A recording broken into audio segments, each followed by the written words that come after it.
That commander change, that was very interesting, sort of coming out of the half. It obviously worked very well for you. What was sort of the idea behind that?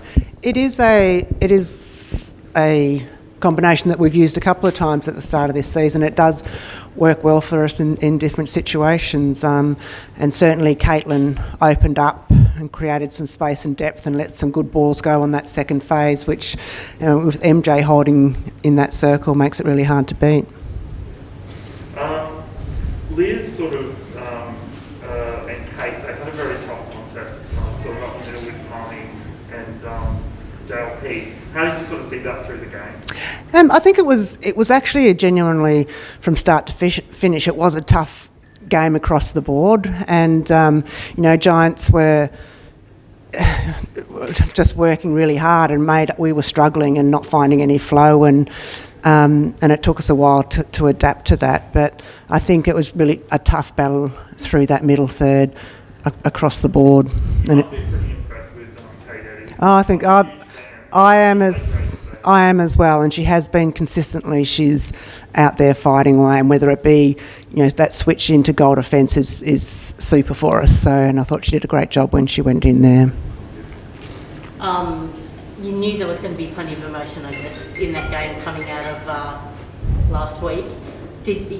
I think Tegan said in the pre-match that you guys have talked about that coming in? We didn't talk about it. We just acknowledged that there may well Giants. It's been a tough loss that they had come off, and they'll be coming out there, a fighting, proud club, and they'll be coming out, and there may be, a bit of emotion around that, and they'll be going hard for it. So it was just a matter of that.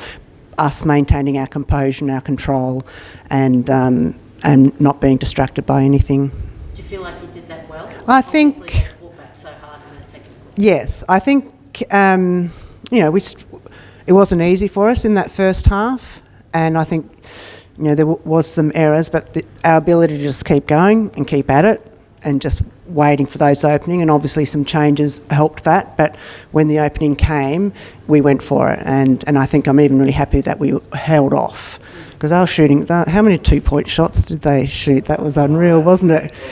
Because that could have changed anything. So our ability to still stick it out, not panic, and push it through to the end, I was really happy with that. I guess that 2-point can change it in that third quarter. MJ and Kira were going 1-for-1. How do you feel about that? Oh, I ride every shot. I sit there, hold my breath and ride it. And I think it's about recognising the moments when, and sorry, I didn't bloody turn that off, but recognising the moments when to go for it, because I think there was a couple of times when we did just need to put the 1 point in, and rather than going for the 2. But we'll learn that. They're the things that we take out of these games. But it's exciting. I mean, I love seeing shooters go to the post and shoot, and so it's good fun. Like you said at the beginning, a good physical match, which is what you want to see, and especially at this level, like this is the best league in the world. Do you hope that Wednesday night's decision doesn't take away from that, doesn't lessen the physicality of the league? Oh, look, I think, at teams we just get on with it, and we play hard, and we play tough, and we have a huge amount of respect for all the clubs and the coaches, and we know what it's about, and we know how it is out there, and you go for it. And I didn't think twice about that there was going to be any impact from the umpiring side. I think that things will be different. No, we've got a good, strong, tough game, brilliant athletes, and going 100% out there, and it's fantastic to see. Just a quick one on squad sizes. 12 this year, obviously, with the COVID changes. Would you like to see that stay? It's nice to have the 12, and obviously. I think what helps as well, though, is the rotating subs. That ability to put players on for a little bit of time. I think that's really beneficial when you've got a squad of 12. So I think the combo of the 12 in a squad with the rolling sub is good for introducing and developing those next young athletes coming through. Tua de Seabass, she seemed to be on the bike for the whole game. Were you expecting her to come on, or do you think maybe it's a local management? I have no idea, absolutely no idea, and I didn't think about who was coming on or not going on. I just watch what's happening there. But she hasn't necessarily been playing all the games, so I'm not sure what the situation is there. But you know what, Harton and Kira, that was a great combination as well for them today. And our last home game at USC, it's been fun, and Yep. now we move to Nissan. What would you like to say just to the Lightning fans who've been here for us? The Lightning fans have been fantastic. We've enjoyed, even though we had to do the road trip down from Brisbane, which isn't that big a road trip, but the crowd just love their netball, and we've had huge support. And even though there's only small numbers that are allowed in the stadium, it feels huge. So it's nice for us as athletes and our clubs to be out there and hearing people appreciate their competition. So I guess you knew that they were going to come out. They were going to come out firing today, weren't they? After what happened midweek, and it kind of just have to weather the storm a little bit? Do you think?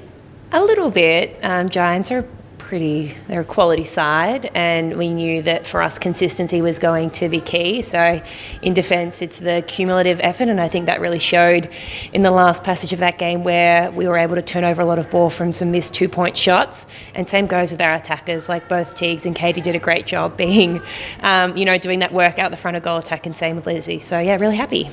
They really came back at you in that second quarter, and then the third was a super shot-a-thon. Is it really hard being in defence in those situations?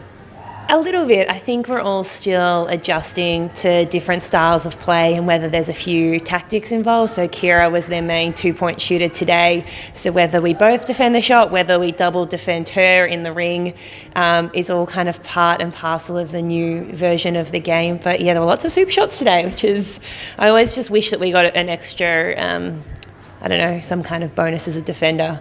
It's not a team sport if one player is more valuable than the other, are they?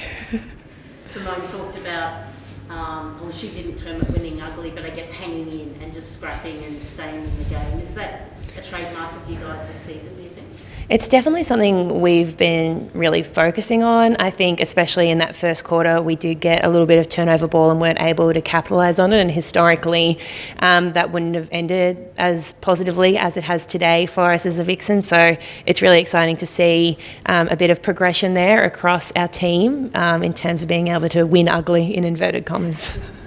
And what's a body feeling like? There's been a few tough physical matches, and in this really compacted season, we're starting to get into the middle of it where, that's starting to maybe take a toll on people. How do you guys feel? Yeah, it's probably different to anything we've ever experienced. I mean, those of us who have played Com Games and World Cup have sort of done back-to-back games before, but not for this length of time. And I think the rotations will probably come into play a little bit depending on where people stand on the ladder.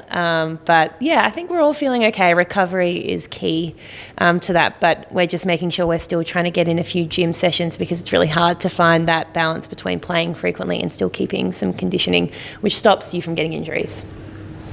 You've got the witness feelers. Can you just talk to us a little bit about that? Yeah, it's a pretty exciting campaign we've launched in conjunction with our sponsor Puma. So people may have seen a video that they released after there was a write-up of Super Netball in the Age before it had started, which gave our sport 2.5 stars out of 5. But I think we complete ignorance to the journalist who actually may have written it. But I think it sort of touched on some old stereotypes of netball, that it's a girls-only sport, or it's, I guess, a little bit petty or a little bit precious. And I know we've worked so hard off the court to show that that's not the case, and that's why we're really pushing that forward with Puma to say that there's so much that goes on behind the scenes, and then out on court, it's not a sport for schoolgirls anymore. Excellent. And Joe, last game USC is a home game. Yes. You moved to Brisbane. What are your thoughts on moving to Brisbane and then potentially up north? Yeah, we've been based in Brisbane this whole time, so it's a little bit more convenient for us to play down there at Nissan Arena, which is really great. The fans up on the sunny coast are really good too, so it's been awesome to have games at both courts, but I think we'll be enjoying a little bit of a shorter commute, and then maybe a longer commute if we're heading up north, which I know a lot of the fixturing is still to be confirmed, but we'll wait and see. But yeah, we're very lucky and enjoying our time in Queensland. And